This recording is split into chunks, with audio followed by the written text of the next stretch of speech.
Presencia Universitaria, la entrevista. Un punto de encuentro para el análisis y la reflexión. Son las 8 de la mañana ya con 14 minutos. Vamos con la entrevista de esta mañana en la primera parte. Está con nosotros vía telefónica la doctora Lourdes Quiroga Etienne. Ella es psicóloga, psicoterapeuta, psicoanalista de la Universidad Anáhuac, a quien le agradecemos su tiempo, su apertura para con Presencia Universitaria. Doctora, ¿cómo se encuentra? Muy buenos días, es un gusto saludarla en este espacio de Presencia Universitaria de la Universidad Autónoma de Querétaro. Pues muy bien, muchas gracias, muy contenta y animada de esta entrevista y de poder transmitir algunas cosas que son sumamente importantes para nosotros, para nuestro país. Claro que sí, y el tema que quisiésemos abordar con ustedes, la reflexión justo en torno de las implicaciones desde el punto de vista del psicoanálisis con perspectiva de género sobre el odio a lo femenino, la manera en que a partir de la noción del odio, la degradación y la discriminación, se genera justo el rechazo hacia la feminidad, doctora. Sí, bueno, en realidad deberíamos empezar, o me parece pertinente claro, empezar diciendo que todos tenemos mociones de odio, así como mociones amorosas. Así que incluso el psicoanálisis, en su momento Freud dijo algo importante que es sumamente polémico y dijo, primero fue el odio, porque nosotros cuando nacemos pues tenemos una relación con la madre directamente y cualquier factor externo que interrumpe esta relación simbiótica con la madre genera agresión, genera odio. Pero aunque se oye una frase terrible, yo siempre digo que es una hermosa frase, porque si primero fue el odio, el amor es una construcción. Para amar al otro tengo que dominar precisamente todos estos sentimientos que puedo tener contra el otro por mis celos, rivalidad, envidia, sentimientos de exclusión, sentimientos de agresión. Todo esto lo tengo que dominar para cuidar al otro, y de la primera persona que tengo que cuidar al otro es de mí, porque de repente puedo tener estas pulsiones agresivas muy fuertes y manifiestas, y también estas de apoderamiento, que precisamente tienen que ver con el asunto de la mujer, apoderarse del cuerpo de las mujeres, porque resulta que no somos, por ejemplo, asexuales, y todo esto al hombre parece haberlo molestado enormemente. A la hora que la mujer se revela ante estas situaciones, se produce todo lo que estamos viviendo. Por supuesto, estoy hablando desde el psicoanálisis y no queriendo dar una explicación general y global de lo que ocurre en la violencia contra las mujeres. ¿Qué hay de un nivel psicológico detrás de este odio en contra de las mujeres, o detrás de esta violencia en contra de las mujeres?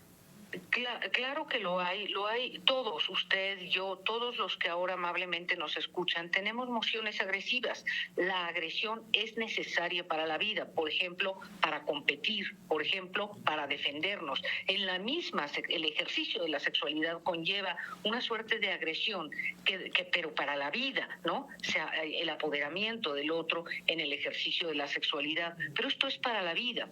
Cuando esto se pervierte y se transforma en dañino, en abusivo y en violento, ahí tenemos un problema. Ese es el asunto. Y me parece que, insisto en esto, cuando la mujer se revela a la posición tradicional en la que se le ha puesto a lo largo de la historia, ¿no? En ese momento me parece que hay una reacción virulenta, brutal, que nos tiene en la situación en la que estamos, ¿no? Entonces, definitivamente sí hay algo psicológico en esto, y por supuesto también hay algo que tiene que ver con el sistema patriarcal que, insisto, se apodera, por ejemplo, del cuerpo de las mujeres y de sus decisiones, y entonces se enoja, digamos, el sistema se mueve si queda cuestionado. Este sistema, tengo que decir, lo sostienen hombres y mujeres, tal como lo marca claramente Rita Segato. No es que somos víctimas, aunque muchas sí lo han sido, pero no conviene ponernos en ese lugar, sino en el lugar del cuestionamiento, en el lugar de la duda y en el lugar de entender, más bien cuestionar por qué lo que ha sido tiene que seguir siendo, ¿no? Entonces, eso me parece muy importante, y también me parece importante entender que no queremos ser iguales, somos diferentes, de lo que se trata es de una equidad, pero la otredad, la diferencia siempre será importante. El asunto es poder respetar esa diferencia y no pensar, en este caso, los hombres que son superiores en su diferencia y las mujeres inferiores por la misma.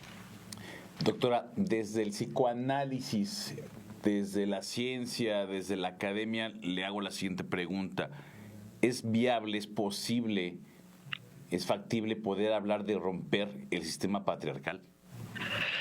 Es factible. Quien va a psicoanálisis, no, el sujeto del psicoanálisis es el sujeto del inconsciente. Podemos hablar desde la razón y de la conciencia, de justicia, de libertad para las mujeres y de muchas cosas. Influye la educación, enormemente influye la educación, es importantísima. Sin embargo, de eso llega el momento en que hasta esta educación patriarcal que se transmite a los hijos, y lo transmiten padre y madre, ¿no? Porque la traen ahí, está como inscrita, digamos, la tenemos que cuestionar. En psicoanálisis, muchos hombres, ¿no? Y también mujeres se dan cuenta, ahora sí que a la hora de estar en el diván, por un lapsus, por un sueño, por la forma en que están concibiendo a hombres y mujeres, que aunque alegan y defienden la equidad de género y la libertad para las mujeres y todo esto, siguen en lo inconsciente sintiendo que esto tendría que continuar, que la mujer se somete, el hombre domina y todo esto. Entonces tenemos que llegar a esto inconsciente, ¿no?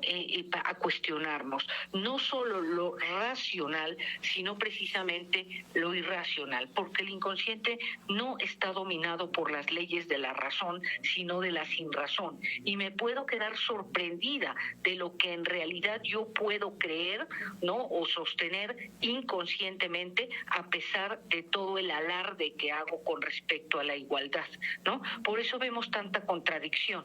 De repente vemos a la gente o a la clase política hablando de la igualdad y tal, se les escapa un micrófono abierto y están hablando de manera peyorativa, y también de repente pues tienen un lapsus que deshace todo lo dicho, ¿no? O sea, con respecto a su pensamiento racional.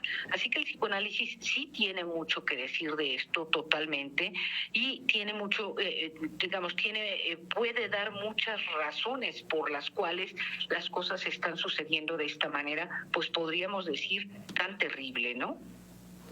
Y doctora, dentro de este contexto que nos habla, incluso llega un momento en que es difícil que la víctima, que la mujer, se dé cuenta de que está siendo justamente victimizada. Definitivamente, porque como sabemos, y ya lo sabemos muchas personas, se naturaliza esta violencia, ¿no? Entonces, pues no importa, solo fue una nalgada, solo fue un pequeño tocamiento, solo fue una mirada ahí libidinosa, todo esto se normaliza, y además, ¿cómo denuncio una mirada libidinosa, una mirada lasciva? ¿Cómo la denuncio?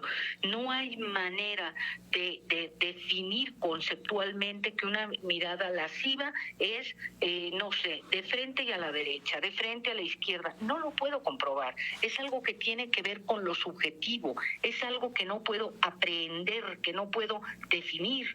Entonces, me parece que algo sumamente importante será, por supuesto, la educación.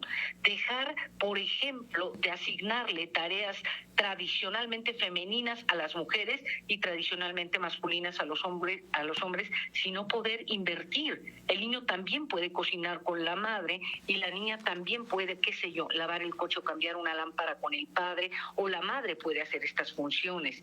Mientras esté asignada esta división tan clara y tan tajante, tendremos problemas, aunque las cosas han cambiado, falta mucho camino por hacer. Entonces, eso es importante y nunca dejaremos de sostener que el psicoanálisis, el proceso psicoanalítico no es un lujo, para nada. Por eso nosotros tenemos una asociación que da psicoanálisis, proceso psicoanalítico, dado por psicólogas totalmente comprometidas y totalmente preparadas a bajo costo en Psique y Cultura, que si en un momento se puede, daré los datos para quien se interese, porque nunca dejaremos de decir que el proceso psicoanalítico no es un lujo, para nada. Yo digo así de manera hasta terminante, es de vida o muerte, pues, ¿no? Porque tendríamos que nosotros conocer por lo menos parte de lo que habita en nuestro inconsciente para poder domeñar un tanto estas fuerzas y que no nos arrasen, ¿no? Porque muchas veces lo que estamos viendo es que somos llevados por estas fuerzas sin siquiera darnos cuenta. Y eso es gravísimo. Siempre tendré fuerzas que me llevan, porque no es cierto que la voluntad asciende sobre las pasiones. Esto podrían los positivistas rebatirlo, pero yo les preguntaría a cualquier persona del público, a ustedes mismos o a mí, si ayer tuve yo, por ejemplo, insomnio, y digo, no, bueno, tengo una entrevista a las 8 de la mañana, te ordeno que te duermas, ¿me duermo? ¿Por qué no me duermo si la voluntad es lógica y asciende sobre las pasiones y algo me está quitando el sueño, pero yo ordeno dormirme? No lo logro. Entonces tenemos que entender que hay cosas que se me escapan. Para el psicoanálisis provienen de lo inconsciente y hay que trabajar con ellas. Doctora, adelante con los datos, por favor, de la asociación, del grupo de psicólogas y psicoanalistas que refiere usted para que la ciudadanía, la audiencia de Presencia Universitaria, lo pueda tener como un referente. Claro, nosotros, yo soy presidenta de Psique y Cultura, Asociación de Estudios Transdisciplinarios, comúnmente solo Psique y Cultura nos llamamos, y bueno, 3 personas lo fundamos, la maestra Michelle Charlier, el doctor Miguel Sandoval y yo, y tenemos una clínica de servicios a la comunidad. El teléfono de la clínica es 55 8100 8305 y además estamos en redes. Facebook, Instagram, tenemos LinkedIn, entonces nos pueden encontrar, tenemos una página, ¿no? Tenemos una página de Psique y Cultura, www.psiqueycultura.org, perdón, me parece que ya cambió a .com. Está mi página, lourdesquiroga.com, y bueno, ahí constantemente estamos interactuando, estamos teniendo una serie de actividades académicas, tanto con especialistas como con público en general. Estamos completamente comprometidos y pensamos que la salud mental es fundamental. No solamente es adoctrinamiento, no solamente es instrucción, no solamente es una ideología que me transmiten y que yo repito al infinito sin saber siquiera qué quiere decir, sino la importancia que tiene el reconocimiento del otro en su diferencia y el respeto a dicha diferencia. Pues doctora, le agradecemos enormemente su tiempo, su apertura, estos datos, y ojalá en un futuro inmediato podamos tenerla de nueva cuenta para que proporcione herramientas que estoy cierto podrán ser de utilidad a la comunidad en términos generales. Claro, podemos hablar de algunas herramientas, eso es posible, agregando siempre que a la mayor profundidad, mayor hondura en el análisis y en el conocimiento de uno mismo, hasta donde esto es posible, porque nunca podremos aprendernos completamente, eso no es posible, se nos va parte de nuestro ser, digamos, como agua entre las manos, pero bueno, por lo menos algo podremos hacer con nosotros. Yo les diría, analícense, analicémonos, ¿no? Y repensemos, reflexionemos, ¿no? El estudio es muy importante, los libros son muy importantes, el proceso analítico y, por supuesto, este tipo de programas que pueden transmitir a muchas personas que puede ser que podemos hacer algo diferente, que esta destructividad no necesariamente tiene que ser nuestro destino. Completamente de acuerdo, doctora. Muchas gracias a la doctora Lourdes Quiroga, psicóloga, psicoterapeuta por parte de la Universidad de Anáhuac, aquí en Presencia Universitaria. Doctora, que tenga usted una excelente mañana y un buen fin de semana. Muchísimas gracias y hasta muy pronto. Gracias a todos los escuchas. Muchas gracias a usted. Vamos a una pausa y regresamos con más.